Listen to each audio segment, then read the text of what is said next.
Olá pessoal, meu nome é Concécio e essa é mais uma live do canal Deus Sem Igreja. Quando eu estava orando sobre o que falar nessa live, eu pedi a Deus que me desse um tema que trouxesse ânimo para as pessoas cansadas, esperança para os que estão com os corações despedaçados, alegria para os desanimados. Um tema que renovasse as forças daqueles que estão prestes a desistir. Porque eu sei que muitas vezes é o que nós precisamos e é o que nós buscamos no nosso tempo dedicado a Deus. Queremos ser renovados, queremos reabastecer a nossa esperança, fortalecer a nossa fé. As dificuldades e desapontamentos dessa vida são quase diários e por isso nós buscamos em Deus um consolo, uma fonte de descanso, de renovação. E quando eu estava pensando no que poderia trazer essa renovação para as nossas vidas, a única coisa que me veio à mente foi Jesus. Ele foi o verdadeiro alívio de Deus para a humanidade. Porque, na verdade, nós não temos nem ideia de como era o mundo antes de Jesus. Nós podemos ler a respeito, pesquisar, encontrar registros, casos, histórias e relatos, mas nós nunca vamos saber de verdade o que era viver antes de Jesus. Antes de saber que amar a Deus e amar o próximo como nós mesmos eram os mandamentos mais importantes. Antes de saber que Deus era um Pai amoroso. Nós nem seríamos o povo de Deus, porque só os descendentes diretos de Abraão, através do seu filho Isaque, é que eram considerados os verdadeiros herdeiros da promessa de Deus. Eles eram a nação santa, os escolhidos de Deus, os filhos de Israel, os donos da terra prometida. A humanidade estava presa na dívida da lei e não conhecia o perdão dos pecados. Moisés era o grande profeta, Abraão, o patriarca, pai da aliança. E só as leis de Moisés é que podiam guiar os homens. E o pecado deveria ser pago com sacrifícios de animais. Antes de Jesus, só os sacerdotes descendentes de Levi podiam se apresentar a Deus e entrar no local sagrado onde estava a Arca da Aliança no templo uma vez por ano, oferecendo um sacrifício pelos pecados de todo o povo. Quem atravessasse o véu que separava a arca era morto. Antes de Jesus, alguns pecados eram punidos com a morte. E não havia nenhuma garantia para o ser humano de que ele poderia ser salvo um dia e ir para o céu, mesmo se seguisse toda a lei. Antes de Jesus, a humanidade não sabia que todos eram iguais perante Deus. A cruz na montanha não significava nada. E ninguém tinha ouvido a oração do Pai Nosso. Os pescadores eram apenas trabalhadores fedorentos, as prostitutas eram mulheres desprezíveis, os cobradores de impostos eram homens corrompidos, os romanos eram os opressores e os doentes estavam pagando por algum pecado cometido. Só os mais religiosos eram considerados santos. A misericórdia não era ensinada nem praticada. E só a lei reinava, a lei, o pecado e a morte.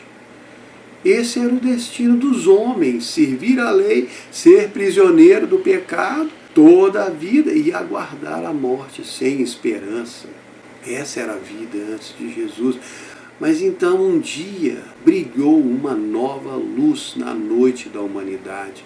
Uma estrela apareceu para anunciar o nascimento do Cristo Salvador.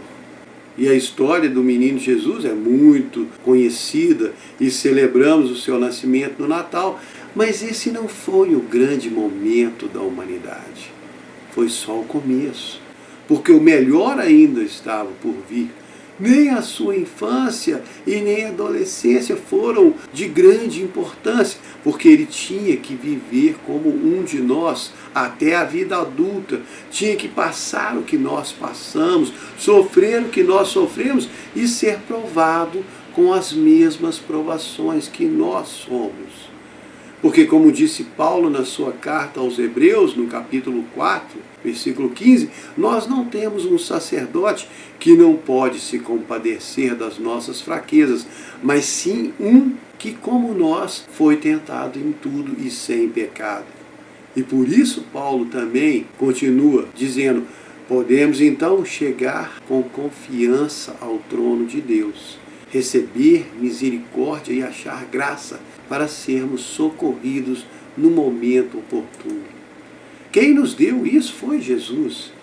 E não foi só por ter vivido como um de nós, porque todos os profetas viveram como nós, todos morreram como nós. Mas Jesus não era um profeta. Ele não era um sábio, um mestre, um grande pensador. Jesus é Deus. E essa foi a grande diferença que fez a sua existência aqui na Terra. Porque ele sempre existiu, muito antes do mundo ter sido criado. Porque afinal de contas foi ele que criou o mundo. João 1,3, todas as coisas foram feitas por ele e sem ele nada do que foi feito se fez. Antes de Jesus o mundo não tinha conhecido o seu Criador. Deus estava distante, afastado do homem, porque ele tinha se recusado a seguir a Deus.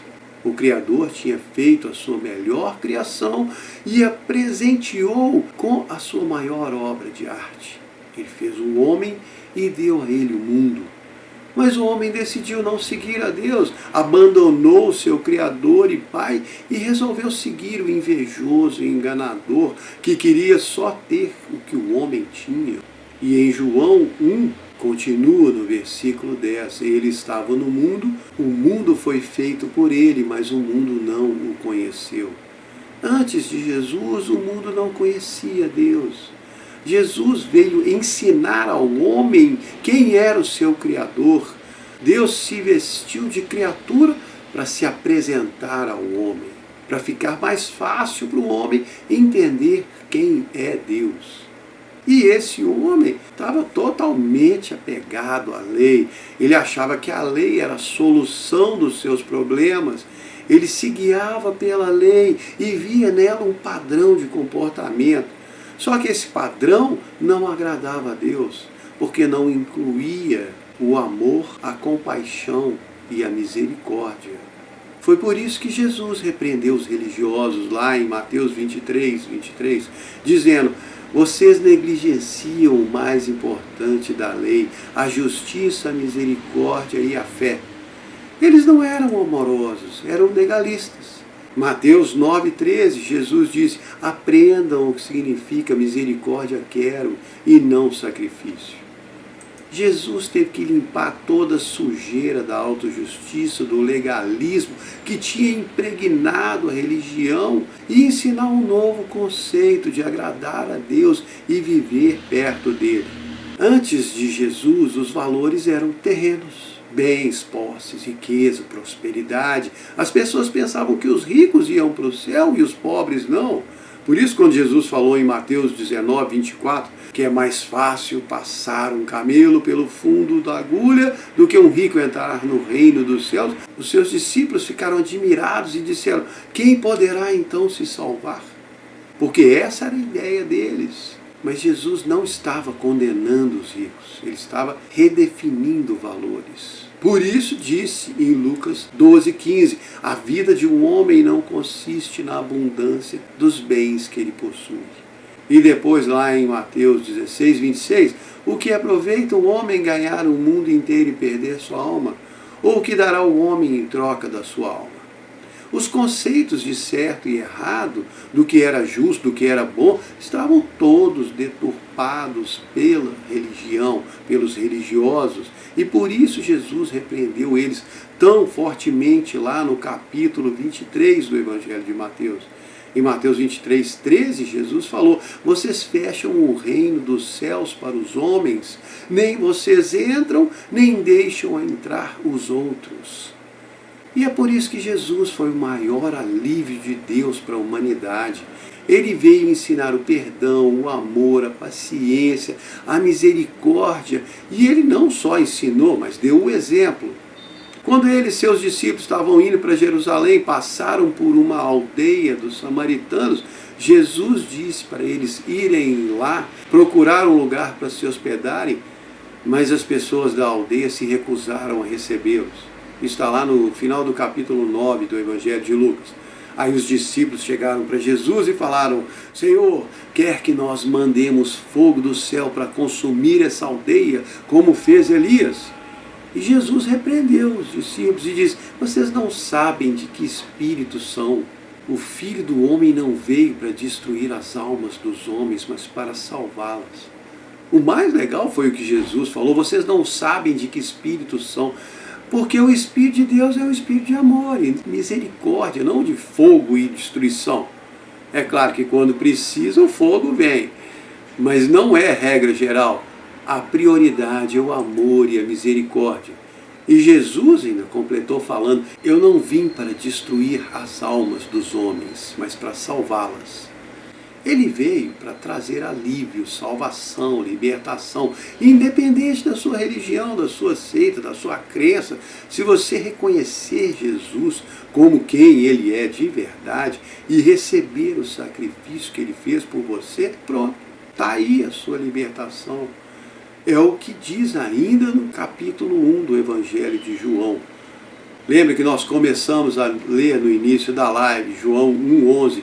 Ele veio para os que eram seus, mas os seus não o receberam. Aí no versículo seguinte, no 12, explica: mas a todos que o receberam, aqueles que creem no seu nome, deu-lhes o poder de serem feitos filhos de Deus. E eu gosto mais da versão contemporânea desse versículo do que da atualizada. A linguagem de hoje fala que ele deu o direito de serem feitos filhos de Deus.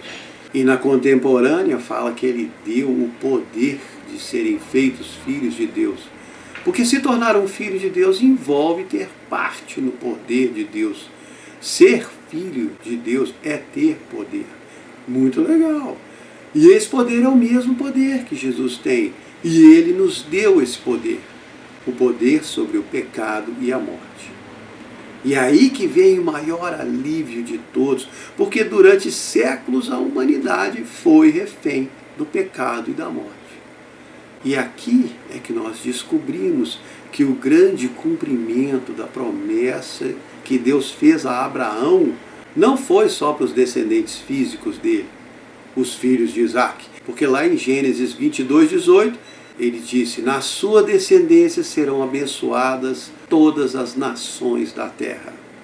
E o apóstolo Paulo confirmou isso quando escreveu para os Gálatas, lá em Gálatas 3:28, ele falou assim: dessa forma não há judeu nem grego, não há servo nem livre, não há macho nem fêmea, pois todos somos um em Cristo.